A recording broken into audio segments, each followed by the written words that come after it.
क्या पता कि आपका जो मौक़िफ़ है वो उसमें तब्दीली आई कि आपकी मायूसी का इज़हार किया उसमें नहीं, मेरे ख्याल में सबसे पहले ये कि कल शाम को डॉक्टर फारूक अब्दुल्ला साहब की सदारत में PAGD की मीटिंग हुई, जिसमें सभी पार्टियों के मेंबरान ने, रहनुमाओं ने शिरकत की और उसमें तफसीलन जायजा लिया गया उस मीटिंग की कार्रवाई का जो दिल्ली में भी 24 जून को मुनक्कद हुई प्राइम मिनिस्टर ऑफ इंडिया की सदारत में। हम सबका मानना था कि बात हमने की, मौका मिला यहाँ के मामलात के बारे में पहली बार एक अपॉर्चुनिटी का इस्तेमाल करके हमने अपनी बात प्राइम मिनिस्टर ऑफ इंडिया के सामने रखी। लेकिन जो हम सब की मुत्तफ़िक़ा राय है वो यही है कि जो उम्मीद थी थोड़ी सी वो भी पूरी नहीं हुई और इसने प्राइम मिनिस्टर ऑफ इंडिया की क़यादत में मीटिंग ने ठोस ढंग से कोई एश्योरेंस दी नहीं, कोई एश्योरेंस मिली नहीं, कोई ऐसा मैसेज मिला नहीं जम्मू कश्मीर के लोगों को जिसमें एतमाद साजी की तरफ कदम बढ़ाया जाता।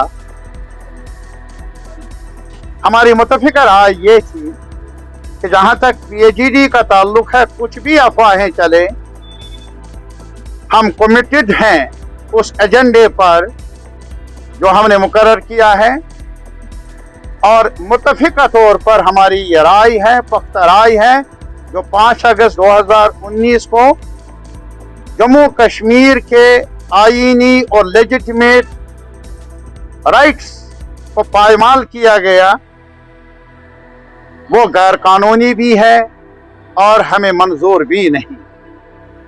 और इस वजह से हम हर फोरम का इस्तेमाल कर लेंगे। अदालत आलिया में पहले ही हमारी तरफ से अर्जदाश्तें पड़ी हैं, हम सियासी सतह पर और हर फोरम का, हर अपॉर्चुनिटी का इस्तेमाल करके अपनी आवाज़, अपनी जद्दोजहद जारी रखेंगे और कुव्वतों के साथ मिलकर, ताकि जो हमने खोया है, जो हमसे लिया गया है लेजिटिमेट कॉन्स्टिट्यूशनल राइट्स, उनको बहाल किया जाए। कितना टाइम लगे, कब पूरा होगा हमारा ये मिशन, हम लगातार जद्दोजहद के रास्ते पर गामजन रहेंगे। इसके अलावा जम्मू कश्मीर में जो सूरत हाल बनी है तब से लेकर आज तक, कादोबंद, हरासान करना, जहाँ तक बुनियादी शहरी हुकूक है उनको पायमाल कर लेना, पकड़ धकड़ का सिलसिला, और सैकड़ों लोग अब भी है मुख्तलिफ जेलों में, जम्मू कश्मीर की जेलों में और बाहर की जेलों में।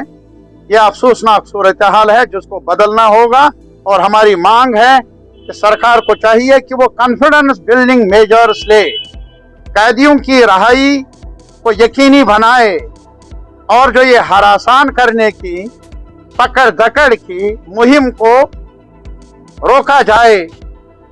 ये हमने मुतालबा किया, वहाँ भी किया और फिर दोहराया। इसके अलावा चर्चा है कि इलेक्शन होंगे असम्बली के, डिलिमिटेशन कमीशन के बारे में भी चर्चा जारी है। लेकिन हमारी राय में बीजेपी गवर्नमेंट ने, बीजेपी के रहनुमाओं ने, प्राइम मिनिस्टर ऑफ इंडिया या होम मिनिस्टर ऑफ इंडिया ने पार्लियामेंट के अंदर, पार्लियामेंट से बाहर जम्मू कश्मीर के लोगों को एश्योर किया है स्टेटहुड के रेस्टोरेशन के बारे में। आज तक क्यों नहीं हुआ? अगर वादा किया है, वादे को निभाया क्यों नहीं?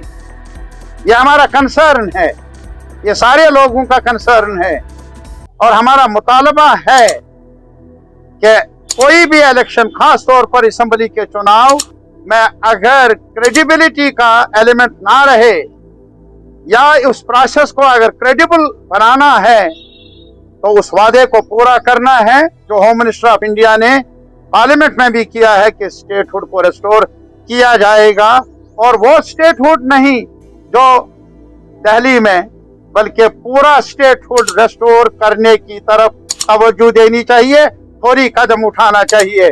और हमारा ये मानना है कि हम दूसरे पॉलिटिकल पार्टीज से जम्मू में, कश्मीर में, हर सतह की पॉलिटिकल पार्टियों जिनके साथ हमारा इत्तेफाक ना भी हो बाकी मामलात पर, हम उनसे भी मेल मिलाप कर लेंगे ताकि एक आवाज उभरे, मुश्तरका तौर पर सरकार को मजबूर किया जाए, पावर किया जाए कि जो आपने स्टेटहुड रेस्टोर करने के बारे में वादा किया है उसे निभाना होगा। यार कौन सा डायलॉग?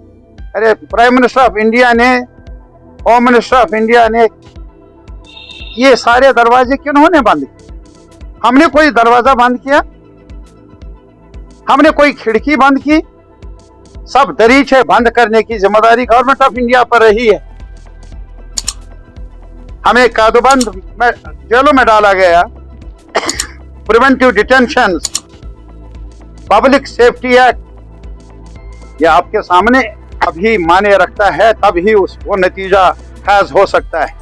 सर एक हफ्ते पॉलिटिकल पार्टीज इंडिविजुअली या पीएचडी क्या मौक़िफ़ रहेगा उनका, उनसे मिलने जाएंगे? जहां तक पीएचडी का ताल्लुक है, हमारा मानना है कि ये ऑटोनमस बॉडीज हैं और इस बारे में रेस्पेक्टिव पॉलिटिकल पार्टी अपना फैसला लेंगे और जो भी पार्टी जो भी मुनासिब समझे उसके मुताबिक वो कदम उठाए। लेकिन जहां तक हम सब की राय का ताल्लुक है वो यही है जो मैंने आपके सामने रखा। जम्मू कश्मीर के लोग बहुत ज़्यादा गंभीर सिचुएशन से गुजर रहे हैं।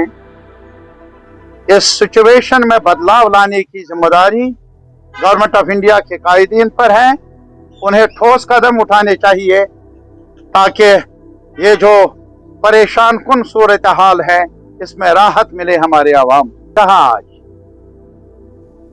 और मेरे ख्याल में हम डॉक्टर साहब ने बोला, वहाँ महबूबा मुफ्ती जी ने बोला, हमने यही बात कही।